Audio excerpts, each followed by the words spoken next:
ہم دیسیوں کی یہ جو انڈیا پاکستان بنگلہ دیش ریجن والے ہیں، ان کی بڑی خواہش ہوتی ہے کہ زیادہ سے زیادہ لوگ ہمارے دین میں شامل ہوں. اور اب ان کی ٹیکنیک کیا ہے شامل کرنے کی، کہ جو ان کی کتابوں میں چیزیں لکھی ہوئی ہیں وہ پڑھ پڑھ کے ان کو سناتے ہیں کہ وہ متاثر ہوں گے. بھائی اس طرح کوئی متاثر نہیں ہوگا، آپ ان پہ عمل کر کے دکھائیں، خود پہلے ان چیزوں پہ عمل کریں، پھر کوئی دوسرا تیسرا چوتھا آپ سے متاثر ہوگا. اب جتنے بھی بڑی بڑی پاسٹ کی ہستیاں اٹھا کے دیکھ لینا، فرض کریں حضرت محمد صلی اللہ علیہ وآلہ وسلم کی اگر ہم بات کریں، باقی ریلیجن کا مجھے آئیڈیا نہیں تو میں اس پہ زیادہ بات نہیں کروں گا، کہ ان کے اپنے جو دشمن ہوتے تھے، مطلب جو ان کو پسند نہیں کرتے تھے، جو مخالف تھے، وہ تعریف کرتے تھے کہ یار یہ بندہ جھوٹ نہیں بولتا، یہ کبھی بھی جھوٹ نہیں بولتا، یہ بندہ ہمیشہ سچ بولتا. اور ہم پاکستان کا حال دیکھ لیں، ادھر جھوٹ کے بغیر کوئی کام ہوتا ہی نہیں، ہر بندہ مجھ سمیت جھوٹ بولتا ہے، جہاں دا لگتا ہے جھوٹ بولتا ہے. پھر وہ جو ان کے اپنے مخالف ہوتے تھے، وہ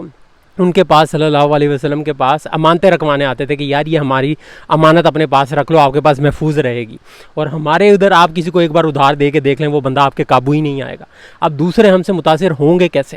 ہر دوسرے ملک کے دروازے پہ تو ہم بھیک مانگنے کھڑے ہوتے ہیں، یار ہمیں پیسے دے دو. اب یہ حرکتیں ہماری جب وہ دیکھیں گے تو وہ کیسے متاثر ہوں گے کہ یار یہ اپنے دین سے کچھ سیکھ کر کچھ اچھا نہیں کر سکے، ترقی نہیں کر سکے، روز کٹورا لے کر مانگتے پھرتے ہیں، تو ہم ان کے دین میں شامل ہو کر کیا کریں گے؟ تو بھائی پہلے ہم اپنی خود کی اصلاح کر لیں، پہلے خود عمل کر لیں، پھر دوسروں کو اکٹھا کر لیں گے. اس ذرا اب یہ جو ہے نا چیز، اس کو تھوڑا سا اندر رکھ لیں، پہلے اپنی اصلاح کر لیں، باقی بعد میں سے